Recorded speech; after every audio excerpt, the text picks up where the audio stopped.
Egypt की valley of the king से जब इजिप्शियन किंग तूतनखामून के खजाने से भरे टॉम डिस्कवर किया गया, तब इस खबर ने पूरी दुनिया में हलचल मचा दी थी। 26 फीट पहाड़ के अंदर छुपा हुआ ये टॉम 3000 सालों में पहली बार खोला गया था, जिसके अंदर लातादाद खजाने के साथ साथ तूतनखामून की मम्मी भी मौजूद थी। टॉम्ब में से मिलने वाला सोना बिल्कुल प्योर था और इसका टोटल वजन 1,03,000 तोला सोने के बराबर था, जो तकरीबन एक टोयोटा गाड़ी के बराबर बनता है। वैसे तो इस टॉम्ब में मिलने वाला तमाम खजाना और गोल्ड प्राइसलेस है, लेकिन अगर एक एस्टीमेट लगाया भी जाए तो आज के दौर में इसकी कीमत 5.5 अरब रुपयों के बराबर है। द एडी शो में एक बार फिर से आपका तहे दिल से स्वागत है। लगभग ये टॉम्ब मिलने के बाद आर्कियोलॉजिस्ट परेशान थे कि आज के मॉडर्न दौर में भी इतना ज्यादा सोना पहाड़ों से ढूंढने और निकालने में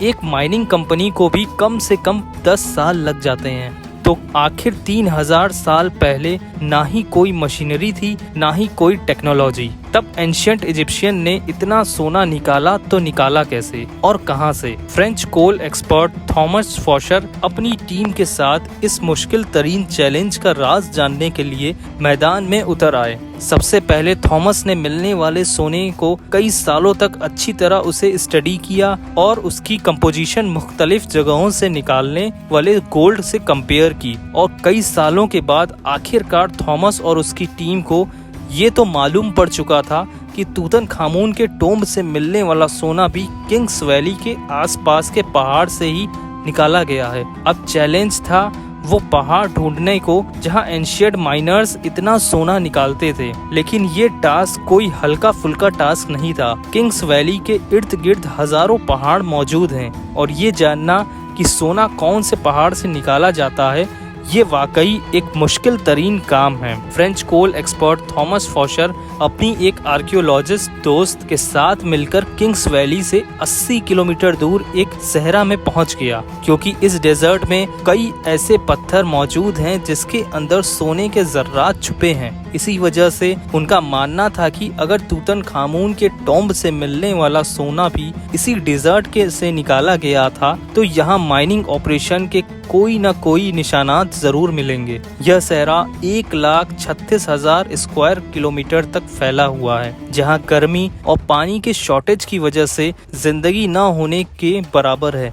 थॉमस का मानना था कि इतना ज्यादा सोना अगर इसी सहरा के किसी पहाड़ से निकाला गया होगा तो जाहिर है इसमें कई ज्यादा मैन पावर भी लगी होगी। थॉमस और उसका साथी इसी सहरा के अंदर जाते रहे। बंजर सहरा में कई घंटों तक सफर करने के बाद और काफी अंदर जाकर पहाड़ के नीचे एक अजीब मंजर देखने को मिला। करीब जाकर मालूम पड़ा कि ये एक कदीम जमाने का कुआं था जो पूरी तरह से खुश्क पड़ा हुआ था। ये बात तो जाहिर है कि कुआं किसी जमाने में यहाँ से गुजरने वाले काफिलों को पानी फराहम करता था, लेकिन हैरत अंगेज तौर पर यहाँ कुछ और भी था जो इस कुएं से भी ज्यादा इम्पोर्टेंट था। थॉमस और उसके साथी को यहाँ एक पुराना कमरा भी दिखा जो अंदर से एक इबादत गाह का मंजर पेश कर रहा था। इस कमरे की दीवारों और छत पर काफी मेहनत से पत्थरों पर कार्विंग के पेंटिंग्स की गई थी। जब इस आर्ट वर्क को गौर से देखा गया तो इसमें एक ऐसा राज छुपा था जिसको देखकर यकीन करना मुश्किल था। थॉमस के साथ आया दोस्त जो एक आर्कियोलॉजिस्ट था, उसने बताया कि इस पेंटिंग में वही राज छुपा है जिसकी तलाश में हम लोग जुटे हैं। पेंटिंग में जाहिर था कि सहरा में बना ये कुआं और रेस्ट रूम इस सहरा का सबसे पहला स्टॉप है, जहां पर एशियंट गोल्ड माइनर्स आराम करने के लिए रुकते थे, और एंशियंट इंजीनियर्स ने गोल्ड माइन तक जाने के लिए कुएं और रेस्ट एरियाज का नेटवर्क बनाया हुआ था। एक अंदाजे के मुताबिक हर एक रेस्ट एरिया 70 से 80 किलोमीटर के फासले पर बना हुआ है, और एक रेस्ट एरिया से दूसरे रेस्ट एरिया तक पहुंचने के लिए माइनर्स की टीम को कई दिन लग जाते होंगे। जहां इस रेस्ट एरिया से मिलने वाले इंफॉर्मेशन से थॉमस और उसका साथी बहुत खुश भी हुए।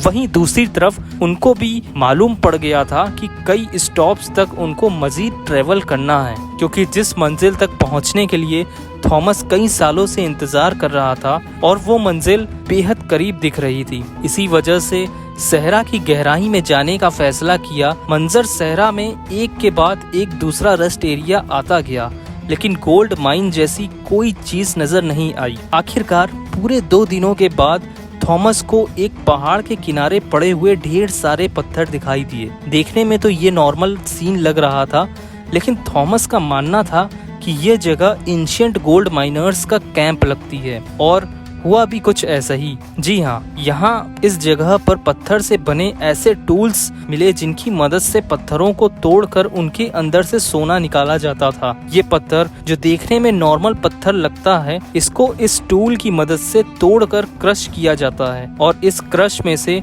सोने के जर्रात अलग किए जाते थे। जब इस जगह मजीद सर्चिंग की गई तो यहाँ गोल्ड माइनिंग के कुछ टूल्स जमीन पर पड़े दिखाई दिए। क्योंकि थॉमस को गोल्ड माइनिंग टूल्स के बारे में ज्यादा जानकारी थी, इसकी वजह से उनका मानना था कि एंशिएंट माइनर्स इस पहाड़ को खोद कर इनमें टनल्स बनाते थे। इन टनल्स में खास किस्म के पत्थर ढूंढकर उनकी इस माइनिंग कैंप में लाया जाता था, जहां वो इस वक्त मौजूद है। माइनिंग कैंप में मौजूद माइनर्स की टीम इन पत्थरों को क्रश करके इनमें से सोना निकालती थी और फिर वो सोना किंग्स वैली में भेजा जाता था। थॉमस को एक एंशिएंट गोल्ड माइनिंग कैंप तो मिल चुका था, लेकिन अफसोस इस बात का था कि जिन टनल्स की बात वो कर रहा था, ऐसा कोई भी टनल उनको दिखाई नहीं दिया। शायद हजारों साल पहले बने टनल्स कमजोर थे और वक्त के साथ अर्थक्वेक की वजह से कोलैप्स हो चुके थे। एक्सपर्ट्स का मानना है कि गोल्ड माइनिंग का ये तरीका बिल्कुल ही ज्यादा मुश्किल है और उस दौर में 100 लोग एक हफ्ते तक गोल्ड माइनिंग का काम करते होंगे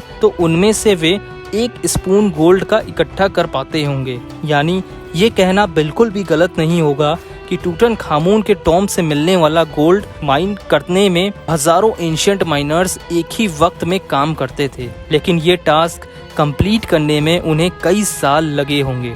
माइन किया हुआ सोना छोटे छोटे जर्रात की फॉर्म में किंग्स वैली भेजा जाता था, जहां पर एक अलग टीम उनको मुख्तलिफ शेप में ढालती थी, जिसमें टूटनखामुन का death mask, coffin, statue, jewelleries, chair और गोल्ड चैरियट भी था। 1922 में जब हावर्ड कार्टर ने ये टॉम डिस्कवर किया था, तब उसमें 5000 मुख्तलिफ किस्म की चीजें मौजूद थीं। इन तमाम चीजों का कैटलॉग बनाने में ही ब्रिटिश आर्कियोलॉजिस्ट को पूरे 10 साल लग गए थे।